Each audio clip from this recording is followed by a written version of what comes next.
नमस्कार बच्चों। आज हम सब हिंदी आरोह भाग 2 के अंतर्गत गद्य का तीसरा लेसन काले मेघा पानी दे, जो धर्मवीर भारती जी द्वारा लिखा हुआ संस्मरण है, इसका प्रश्नोत्तर का अभ्यास करेंगे। इस पाठ का पहला प्रश्न है, लोगों ने लड़कों की टोली को मेढक मंडली नाम किस आधार पर दिया? यह टोली अपने आप को इंद्रसेना कहकर क्यों बुलाती थी? तो इसका उत्तर है, गांव के कुछ लोगों को लड़कों का नंग धड़ंग होकर कीचड़ कादों में लथपथ होना बुरा लगता था। वे इसे उनका गंवारूपन, पिछड़ापन, ढोंग और अंधविश्वास मानते थे, इसलिए वे इन्हें गाली भी देते थे। इसी नफरत के कारण उन्होंने इंद्र सभा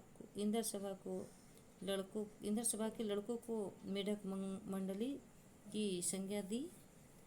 गांव के बच्चों की टोली भगवान इंद्र से वर्षा करने की गुहार लगाना चाहती थी। बच्चे चाहते थे कि अगर भगवान इंद्र वर्षा करने के लिए पानी की मांग कर रहे हैं तो उनके दूत बनकर लोगों को जल दान कराएं। शायद इसी से इंद्र देवता उन्हें वर्षा का दान करेंगे। इसीलिए इंद्रसेना कहकर पुकारते थे। अगला प्रश्न है,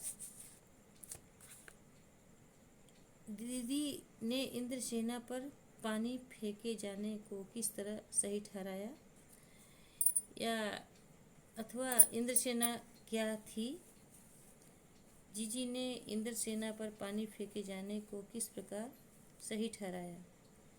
तो इसका उत्तर है, ध्यान दीजिए, गांव के कुछ लोग नंग धड़ंग बच्चे कीचड़ में लथपथ होकर गांव वालों से पानी मांगते थे।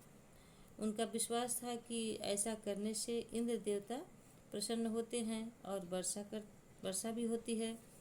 इस मंडली को इंद्रसेना कहा गया है। जीजी ने इंद्रसेना पर पानी फेंकने की परंपरा को बिल्कुल सही ठहराया। उनकी मान्यता थी कि देवता से कुछ पाने के लिए पहले कुछ दान और त्याग करना पड़ता है। एक उदाहरण भी देती हैं कि किसान 5 सेर अनाज को बीज में त्यागता है, तभी वह खेतों में से 30-40 मन अनाज उगा पाता है। यही बात इंद्र सभा पर भी लागू होती है।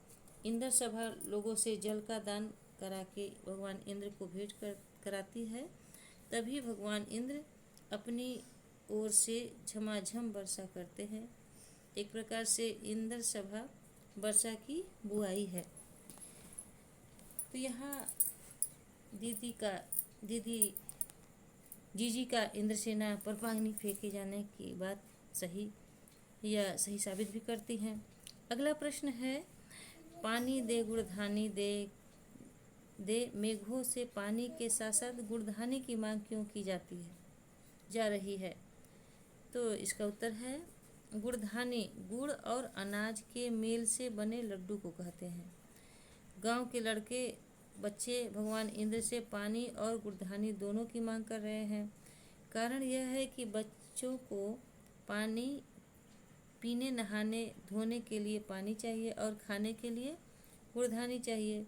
यह गुड़धानी भी बादलों पर आधारित है। यदि बादल बरसेंगे तभी गन्ना, गुड़ और चना, अनाज आदि पैदा होंगे।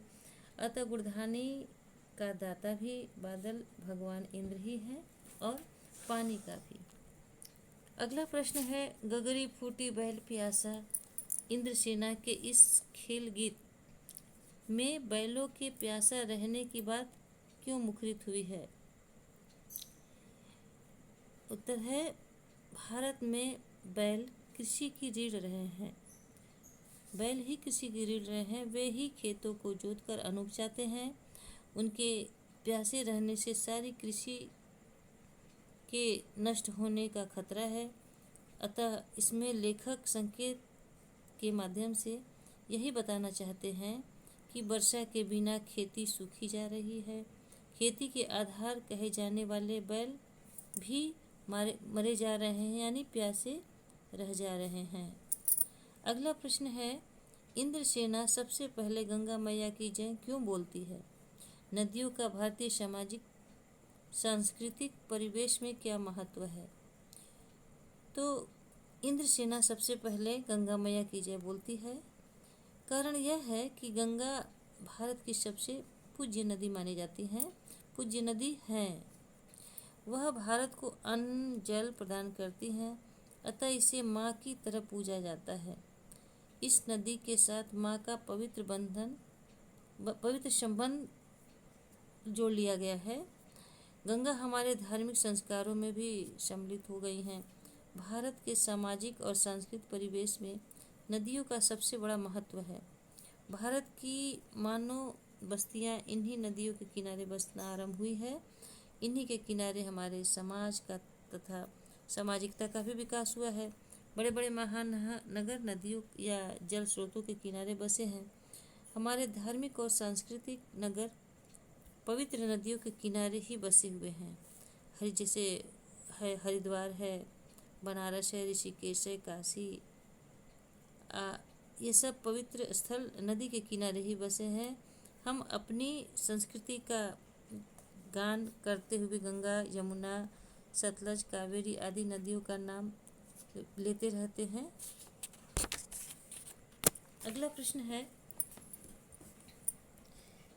रिश्तों में हमारी भावना शक्ति का बढ़ जाना विश्वासों के जंगल में सत्य की राह खोजती हमारी बुद्धि की शक्ति को कमजोर करती है।